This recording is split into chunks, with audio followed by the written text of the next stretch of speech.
Hello friends, আমি আয়ান। আজকে আমি তোমাদের জন্য যে ভিডিওটি এনেছি সেই ভিডিওটি হলো historical background of Indian constitution এর পার্ট 2। এর আগে আমরা পার্ট 1 করেছিলাম। পার্ট 1-এ আমরা কোম্পানি রুল নিয়ে আলোচনা করেছিলাম। সেখানে আমরা regulating act 1773, পিটস India act, charter act নিয়ে আলোচনা করেছি, যেখানে গভর্নর অফ বেঙ্গল থেকে গভর্নর জেনারেল অফ বেঙ্গল হয়েছে। পিটস ইন্ডিয়া অ্যাক্টে ডুয়াল গভর্নমেন্ট হয়েছে, ঠিক আছে। তারপর গভর্নর জেনারেল অফ বেঙ্গল থেকে গভর্নর জেনারেল অফ ইন্ডিয়া, এইসব জিনিসগুলো আমরা দেখেছি। আচ্ছা, এর মধ্যে সিপাহী বিদ্রোহের সময় চলে এলো। তোমরা জানো 1857 সিপাহী বিদ্রোহ, এই সিপাহী বিদ্রোহের সময় চলে এসছে। তো এই 1857-এর মহাবিদ্রোহের পরে রানী ভিক্টোরিয়া মসনদের গদিতে বসে ইস্ট ইন্ডিয়া কোম্পানিকে দেশ ছাড়া করার ব্যবস্থা করলেন। কয়েকটি আইন পরপর তৈরি করে ইংরেজ সরকার ভারত ও ভারতীয়দের ওপর নিয়ন্ত্রণে রাশ কষে ধরতে লাগলো। সেই আইনগুলি আমি তোমাদেরকে পরপর লক্ষ্মীকান্তের বই থেকে এবং একটু সহজ ভাষায় যে পয়েন্টগুলি লাগবে এবং যে পয়েন্টগুলিকে বেশি ফোকাস করতে হবে, যেগুলো এক্সামের জন্য ইম্পর্টেন্ট, সেগুলি আলোচনা করব এবং যেগুলি বাদ দিতে হবে সেগুলো আলোচনা করব না। তো ফার্স্ট যে আইনটা বলবো সেটা হচ্ছে government of India act of 1858। ঠিক আছে বন্ধুরা? তো এই যে অ্যাক্টটা, গভর্নমেন্ট অফ ইন্ডিয়া অ্যাক্ট 1858, এই অ্যাক্টটা আরও একটা নাম আছে, সেটা হচ্ছে the act for the good governance of India. ঠিক আছে, the act for the good government of India. এবং এই অ্যাক্টে আমরা দেখতে পাবো যেখানে অ্যাবলিশড হয়েছে ইস্ট ইন্ডিয়া কোম্পানি, যেটা আমরা একটু আগে বললাম যে রানী ভিক্টোরিয়া যেটা চেয়েছিলেন। তো সেটাই, abolished the east India company and transfer the powers of government, territories and revenue to the British crown. অর্থাৎ এক কথায় এই আইনে ইন্ডিয়াতে ইস্ট ইন্ডিয়া কোম্পানির লকআউট ঘোষণা হলো। তো এই আইনে কী কী ফিচার্স আছে আমরা সেটা নিয়েও আলোচনা করব। The features of this act were as follows. First point, এখানে বলা হচ্ছে, it changes the designation of governor general of India to that of viceroy of India. অর্থাৎ এক্ষেত্রে আমরা দেখতে পাচ্ছি যে আমরা লাস্ট দেখেছিলাম চার্টার অ্যাক্টে গভর্নর জেনারেল অফ ইন্ডিয়া, এক্ষেত্রে কিন্তু গভর্নর জেনারেল অফ ইন্ডিয়া থেকে হচ্ছে ভাইসরয় অফ ইন্ডিয়া। ঠিক আছে। তারপর সেকেন্ড পয়েন্টটা হচ্ছে যে it ended the system of double government. অর্থাৎ আমরা পিটস ইন্ডিয়া অ্যাক্টে যেটা দেখেছিলাম ডাবল গভর্নমেন্ট, সেই সিস্টেম কিন্তু এখানে এন্ডেড হয়ে গেল by abolishing the board of control and court of directors. আমরা ডাবল গভর্নমেন্টের দুটো জিনিস দেখেছিলাম, বোর্ড অফ কন্ট্রোল এবং কোর্ট অফ ডিরেক্টরস। তো এই দুটোই কিন্তু অ্যাবলিশড হয়ে গেল, অর্থাৎ পিটস ইন্ডিয়া অ্যাক্ট এখানে অ্যাবলিশড হয়ে গেল, পিটস ইন্ডিয়া অ্যাক্টের ডাবল গভর্নমেন্টটা। তারপর থার্ড পয়েন্ট এখানে বলছে যে it created a new office, secretary of state for India. তাহলে একটা অ্যাবলিশ করলে আবার একটা নতুন তো পদ চাই, হ্যাঁ। তো সেখানে এক্ষেত্রে যেটা আনা হলো যে secretary of state for India. অর্থাৎ আমরা 1833 আইনে দেখেছিলাম যে জনৈক ল মেম্বারকে গভর্নর জেনারেলের দপ্তরে চাকরি দেওয়া হয়েছিল, এখন তার পরিবর্তে তাহলে এসে গেলো সেক্রেটারি অফ স্টেটের পদ। এই সেক্রেটারি অফ স্টেটের পদে যিনি থাকবেন তিনি আবার ব্রিটিশ আইনসভার সদস্যও হবেন।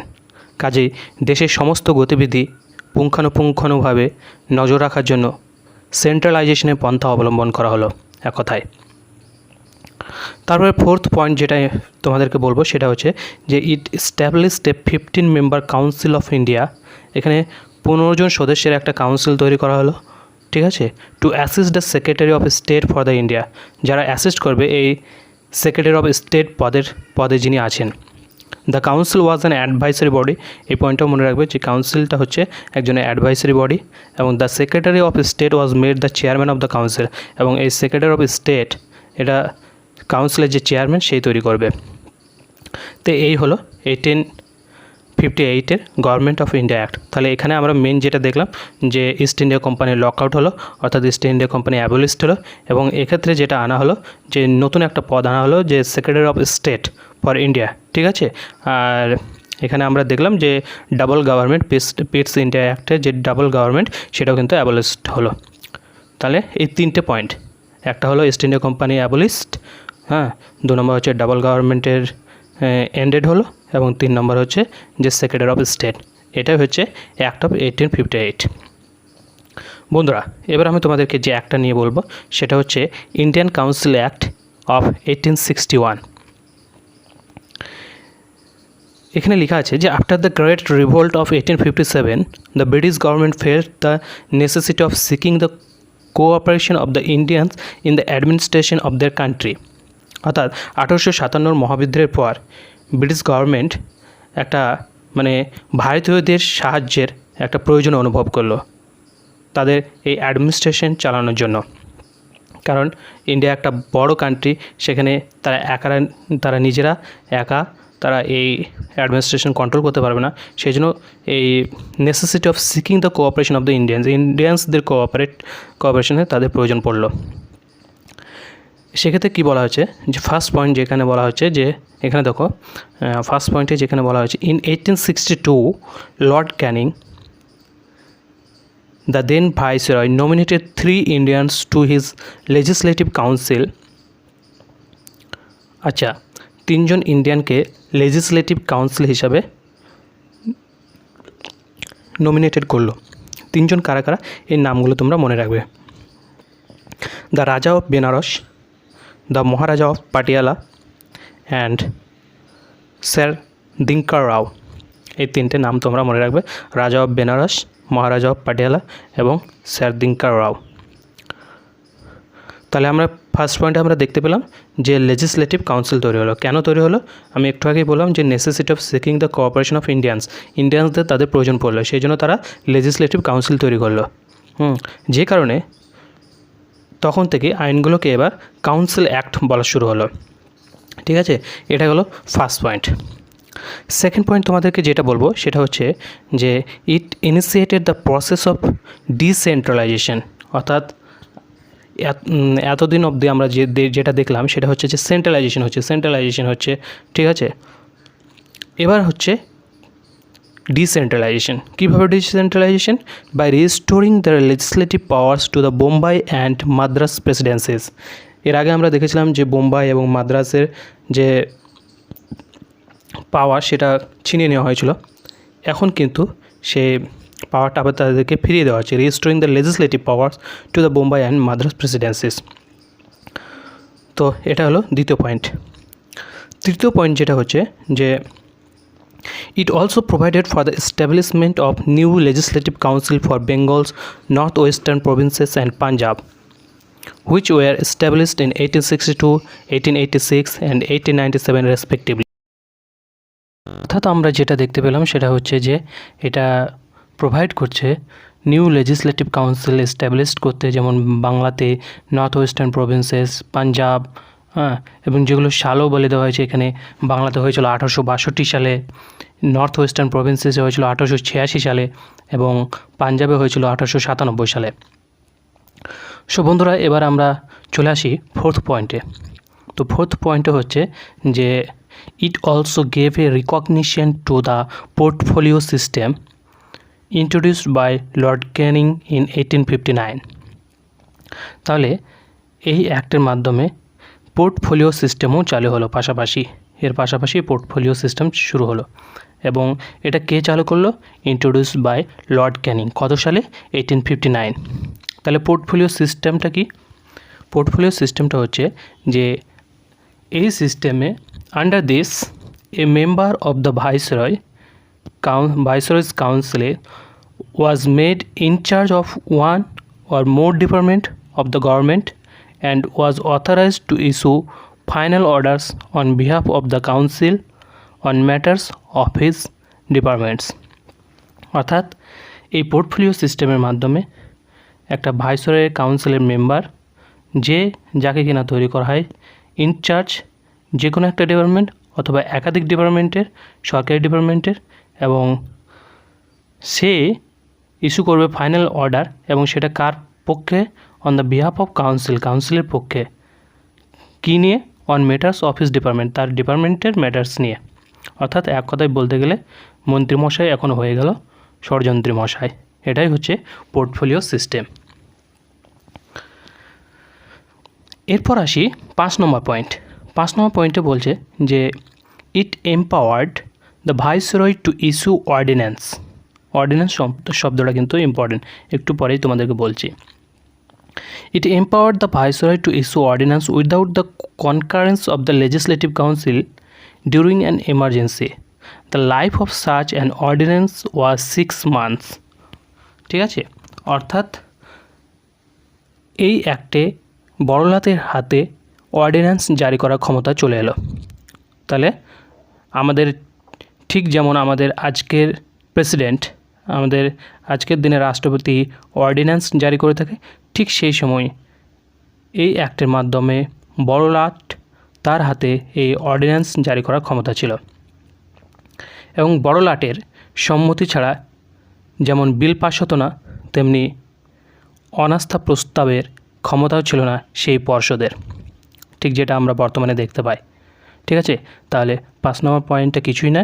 5 নম্বর পয়েন্টটা হচ্ছে ভাইসরয়কে অর্ডিন্যান্স জারি করার ক্ষমতা দেওয়া হলো, অর্থাৎ তার হাতে ক্ষমতা চলে এলো অর্ডিন্যান্স জারি করার। তো এই 5টা পয়েন্ট ইম্পর্টেন্ট তোমাদের জন্য। সেটা হচ্ছে যে 1861 ইন্ডিয়ান কাউন্সিল অ্যাক্ট। ঠিক আছে, তাহলে 5টা পয়েন্ট কী কী একবার আমরা রিভাইজ করে নিই।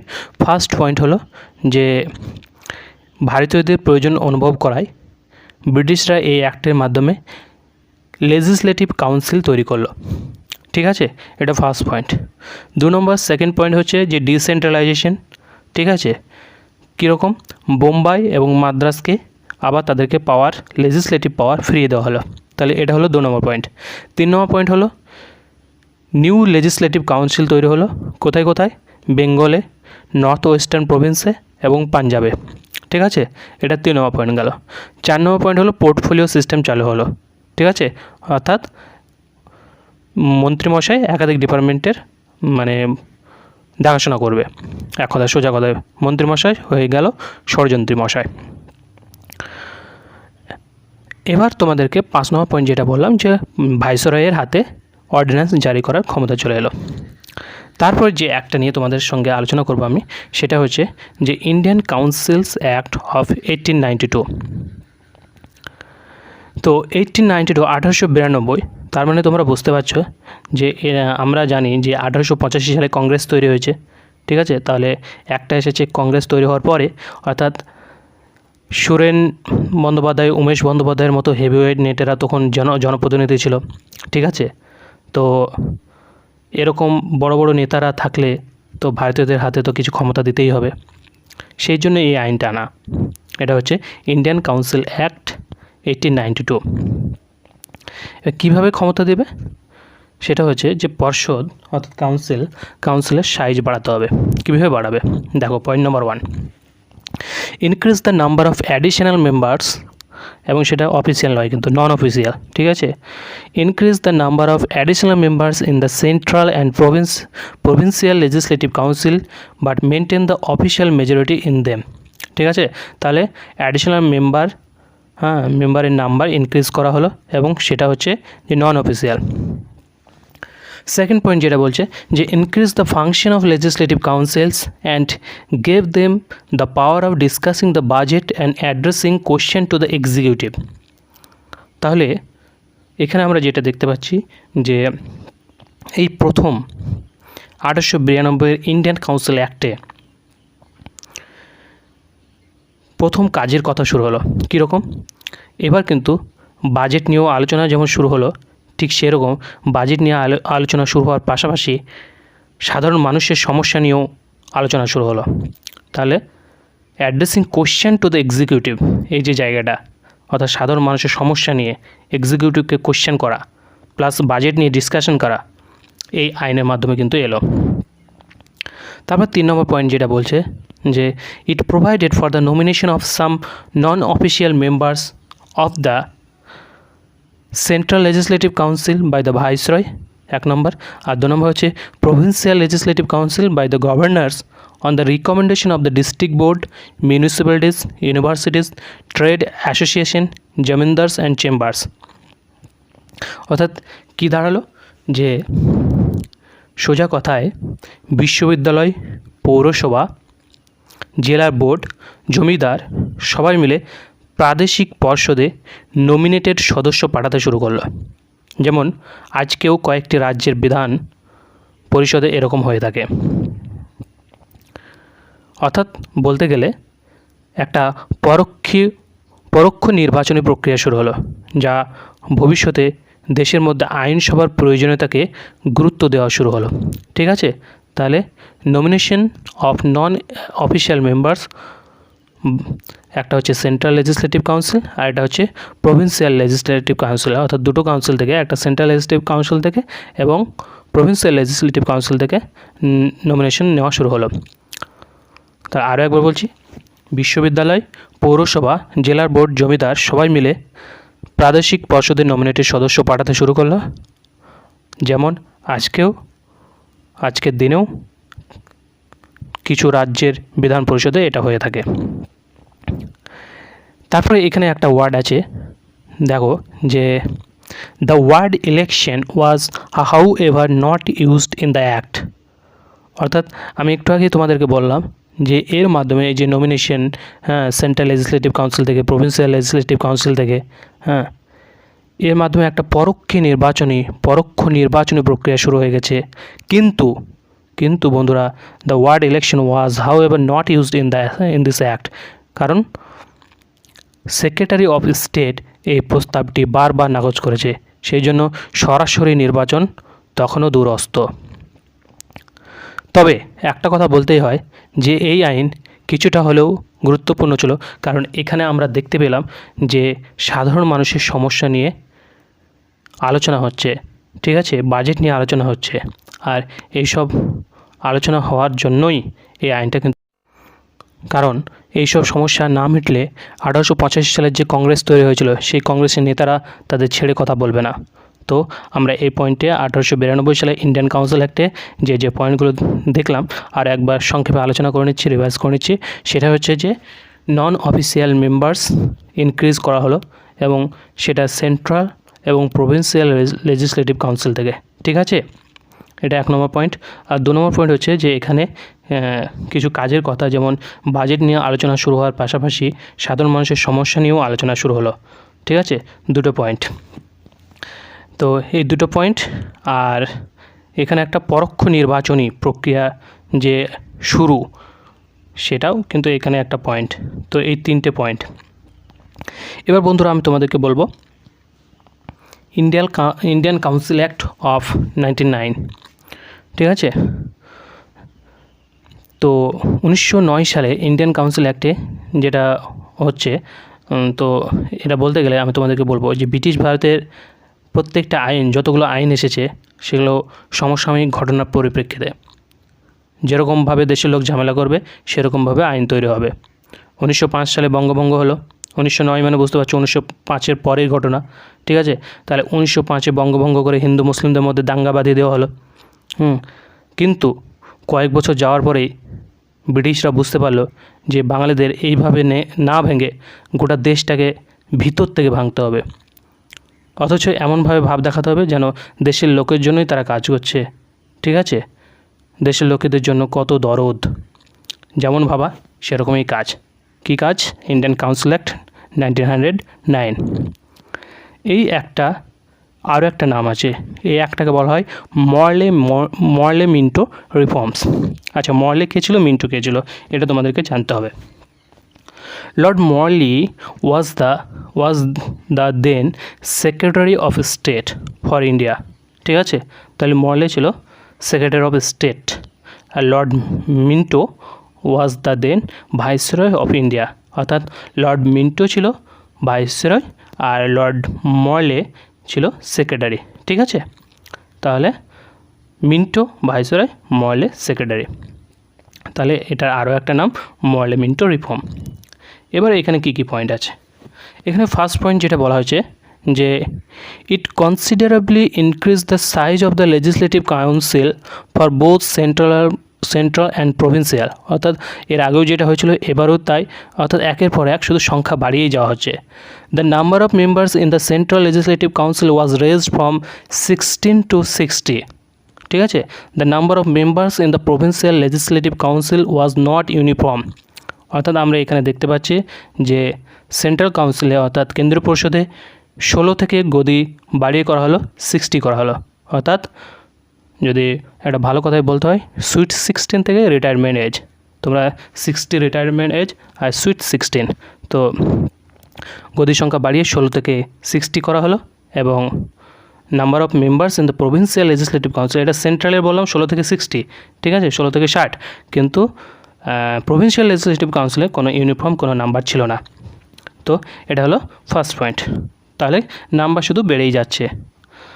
সেকেন্ড পয়েন্ট যেটা বলছে, সেকেন্ড পয়েন্টের থেকে আমি থার্ড পয়েন্টে আসছি, থার্ড পয়েন্টটা বেশি ইম্পর্টেন্ট। তো থার্ড পয়েন্টে যেটা বলছে, it enlarged the deliberative function of the legislative council at both the levels. For example, members were allowed to ask supplementary question, move resolution on the budget and so on. অর্থাৎ এই আইনে এটা বলা হলো যে পর্ষদের বাজেটের সময় নানা রকম সম্পূরক প্রশ্ন করা যাবে, যাতে মনে হয় যে সরকার ঘরের কাজ হচ্ছে, ঠিক আছে। তাহলে এখানে কি দেখতে পেলাম যে ফার্স্ট পয়েন্টে দেখতে পেলাম যে সেন্ট্রাল লেজিসলেটিভ কাউন্সিলে গদির সংখ্যা বাড়িয়ে 16 থেকে 60 করা হলো। আর থার্ড পয়েন্টে আমরা দেখতে পাচ্ছি যে এখানে বলা হচ্ছে যে পর্ষদে বাজেটের সময় নানা রকম সম্পূরক প্রশ্ন করা যাবে, ঠিক আছে। ফোর্থ পয়েন্টে যেটা বলছে সেটা হচ্ছে যে Satyendra Prasad Sinha became the first Indian to join the viceroy's executive council. তাহলে এই নামটা মনে রাখবে যে ভাইসরয়ের এক্সিকিউটিভ কাউন্সিল হিসেবে ফার্স্ট কোন ইন্ডিয়ান জয়েন করেছিল, সত্যেন্দ্র প্রসাদ সিনহা, এবং he was appointed as the law member, এবং তিনি ল মেম্বার হিসেবে অ্যাপয়েন্টেড হয়েছিলেন।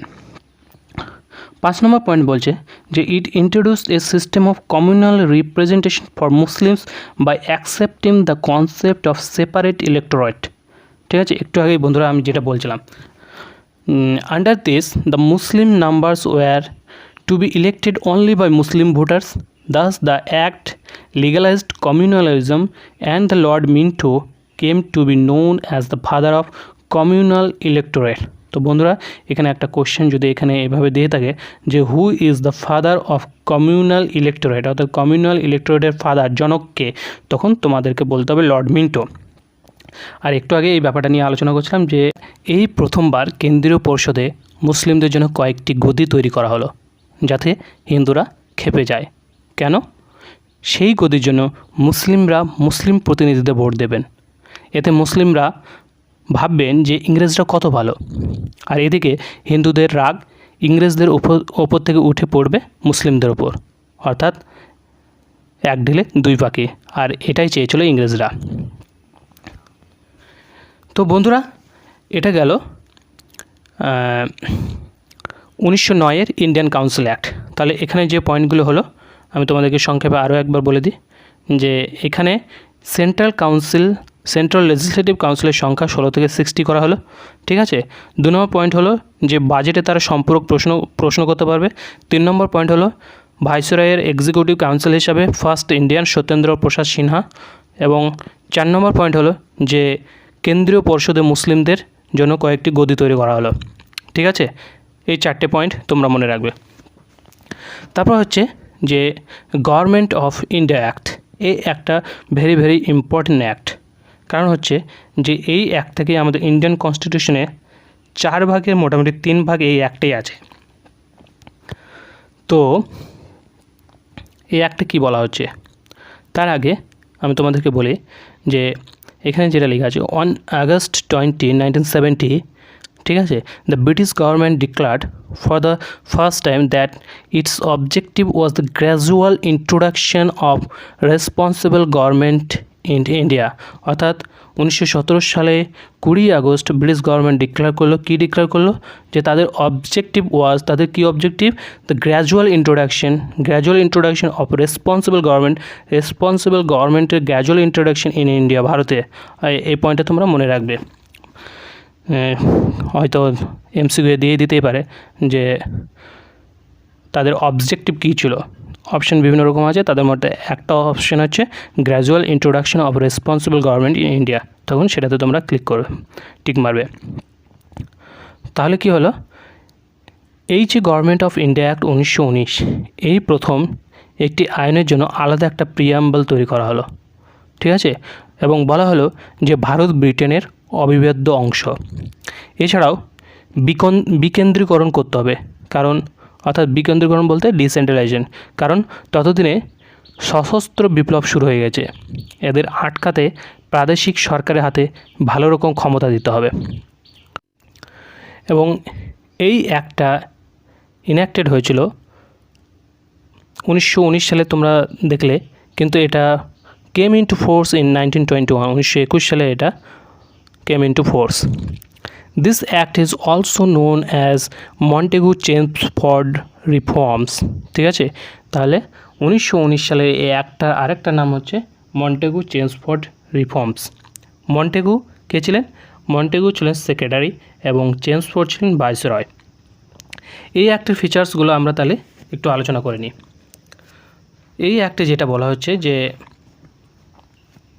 1 নম্বর পয়েন্টে যেটা আছে, it relax the central control over the provinces by demarcating and separating the central and provincial subject.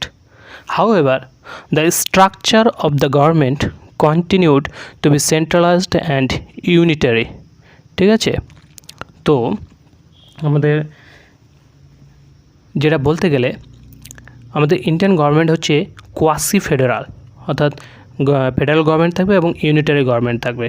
Federal government মানে কি, সেখানে সেন্ট্রালের একটা নিজস্ব পাওয়ার থাকবে, স্টেটের একটা নিজস্ব পাওয়ার থাকবে এবং ভিলেজের একটা নিজস্ব পাওয়ার থাকবে। আর ইউনিটারি মানে কি, পুরো পাওয়ারটাই সেন্ট্রালের থাকবে।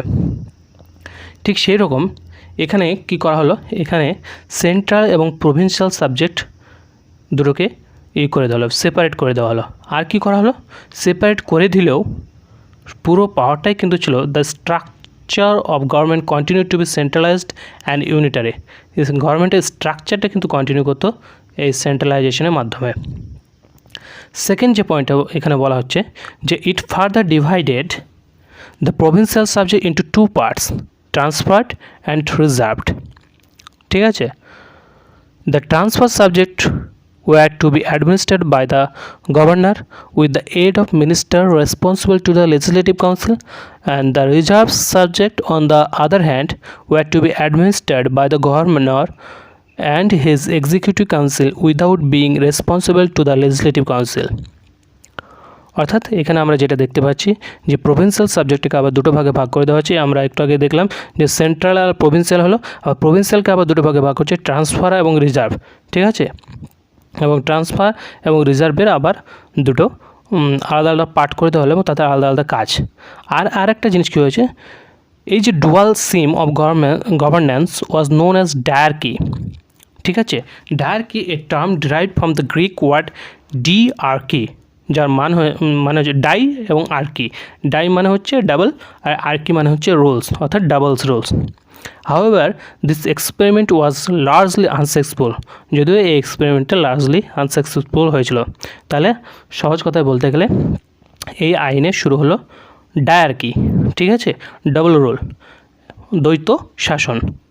তার মানে একটার পর একটা, ঠিক আছে, আইন তৈরি করে এক্সপেরিমেন্ট করা হচ্ছে। কীরকম, প্রথমে দ্বৈত শাসন হটানো হলো, তারপর আবার কেন্দ্রীয়করণ হলো, সেন্ট্রালাইজেশন, তারপর সুযোগ বুঝে আবার ডিসেন্ট্রালাইজেশন, তারপর আবার কি হচ্ছে, সেই ডায়ারকে আবার ফিরিয়ে আনা হচ্ছে, অর্থাৎ এক্সপেরিমেন্ট করা হচ্ছে গিনিপিগের মতো, ঠিক আছে। এখন যেমন ইউনিয়ন লিস্ট এবং স্টেট লিস্ট রয়েছে, ঠিক সেই রকম তখন আবার হয়েছিল সেন্ট্রাল আর প্রভিন্সিয়াল, ঠিক আছে। আর প্রভিন্সিয়ালে আবার দুটো ভাগে ভাগ করছে, রিজার্ভড এবং ট্রান্সফার। এবার যেটা ব্যাপার হচ্ছে, ভূমি রাজস্ব, সেচ, সংবাদপত্রের মতো বিষয়গুলিকে রিজার্ভেশনে পেয়ে গেল, আর অর্থাৎ এগুলি বড়লাট নিজের পকেটে পড়লো। আর শিক্ষা, স্বাস্থ্য, কৃষির মতো বিষয়গুলি রিজার্ভেশন না পেয়ে ট্রান্সফার হয়ে গেল, অর্থাৎ এগুলো গেল মন্ত্রীদের কাছে। তো এই হলো সেকেন্ড পয়েন্ট। তো থার্ড পয়েন্ট যেটা হচ্ছে যে it introduce for the first time bicameralism and direct election in the country. ঠিক আছে, তাহলে এটা ভেরি ভেরি ইম্পর্টেন্ট। ঠিক আছে, এই কারণে আমি বন্ধুরা বলছিলাম যে এখান থেকে 4 ভাগের 3 ভাগ এখানে ইন্ডিয়ান কনস্টিটিউশনের মধ্যে আছে। তো এই যে বাইক্যামেরালিজম, এখানে বাইক্যামেরালিজম ব্যাপারটা আরেকটু পরেই আমি তোমাদেরকে বলছি, বুঝতে পারবে। হ্যাঁ, যে আমরা যে লোকসভা, রাজ্যসভা, ঠিক আছে, এই জিনিসটাই কিন্তু বাইক্যামেরালিজম। ঠিক আছে, এখানে তারপর যেটা বলা আছে, thus the Indian legislative council was replaced by a bicameral legislature consisting of an upper house and a lower house.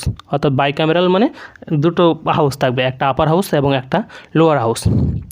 এবং তখন আপার হাউসটাকে কী বলা হতো, কাউন্সিল অফ স্টেট, এবং লোয়ার হাউস মানে লেজিসলেটিভ অ্যাসেম্বলি। ঠিক আছে, আর the majority of members of both houses were chosen by direct election, এবং সেখানকার মেজরিটি মেম্বার্স নেওয়া হবে ইলেকশনের মাধ্যমে। তো সোজা কথায় বলতে গেলে এই আইনসভা হয়ে গেল বাইক্যামেরাল, মানে দুটো ঘর হলো, একটা লোকসভা, একটা রাজ্যসভা এখনকার কথা বলতে গেলে, আর তখন ছিল কাউন্সিল অফ স্টেট এবং লেজিসলেটিভ অ্যাসেম্বলি। 4 নম্বর পয়েন্ট যেটা বলছে যে ইট required that the 3 of the 6 members of the Viceroy Executive Council, ঠিক আছে, were to be Indian। তাহলে 6টার মধ্যে 3টেকে ইন্ডিয়ান হতে হবে। 5 নম্বর পয়েন্ট যেটা বলছে, it extended the principle of communal representation by providing separate electorates for Sikh, Indian, Christian, Anglo Indians and Europeans. অর্থাৎ তোমরা 1909 যে আইনে দেখেছিলে মুসলিমদের জন্য কিছু গদি সংরক্ষণ করা হয়েছিল, ঠিক সেরকম এই আইনে করা হলো শিখদের জন্য সংরক্ষণের প্রস্তাব করা হলো, অর্থাৎ যেভাবে দেশের মানুষকে ভাগ করা যায় আর কি। 6 নম্বর পয়েন্টটা অতটা ইম্পর্ট্যান্ট নয়। 7 নম্বর পয়েন্টটা যেটা বলছে যে it created a new office of the high commissioner for Indian in London and transferred to him some of the function hitherto performed by the secretary of state for India. অর্থাৎ এই আইনে কী হলো যে লন্ডনে হাই কমিশনারের পদ তৈরি করা হলো। ঠিক আছে, এরপর লাস্ট 8 নম্বর পয়েন্ট যেটা হচ্ছে যে it provided for the establishment of a public service commission. অর্থাৎ এই আইনেও কিন্তু এটাও কিন্তু ইম্পর্টেন্ট, পরীক্ষার সময় অনেক সময় দেয়। পাবলিক সার্ভিস কমিশন এস্টাবলিশড হয়েছিল এবং সেটা কত সালে? Hence a central public service commission was set up in 1926 for recruiting civil servant, এবং সেটা 1926 সালে কিসের জন্য? সিভিল সার্ভেন্টদের রিক্রুটিং করার জন্য। ভিডিওটি অনেক বড় হয়ে যাওয়ায় বাকি আরও 2টি অ্যাক্ট বাকি থাকলো, যেমন যে 1935 গভর্নমেন্ট অফ ইন্ডিয়া অ্যাক্ট এবং 1947 এই দুটি কিন্তু আমি থার্ড পার্টে আলোচনা করব। এবং বন্ধুরা যদি ভিডিওটি ভালো লেগে থাকে, যদি উপকার আসে বলে মনে হয়, তাহলে ভিডিওটি অবশ্যই শেয়ার করবে, লাইক করবে এবং কমেন্ট করবে। আর বন্ধুরা তোমরা যারা এই চ্যানেলে অলরেডি সাবস্ক্রাইবার হয়ে আছো তাদেরকে অসংখ্য অসংখ্য ধন্যবাদ। আর যারা সাবস্ক্রাইব করোনি তাদেরকে আমি বলছি যে তোমরা অবশ্যই এই চ্যানেলটি সাবস্ক্রাইব করে নাও। তোমাদের যদি কোনো প্রশ্ন থাকে তোমরা এই চ্যানেলে কমেন্টে করতে পারো, আমি সেই রিলেটেড ভিডিও বানাতে পারি যদি আমার হাতে সময় থাকে। আর চ্যানেলটা সাবস্ক্রাইব করো, আমি তোমাদেরকে রিকোয়েস্ট করছি। আর সবশেষে বলবো যে ভালো থেকো, সুস্থ থেকো। Thanks for watching, tata.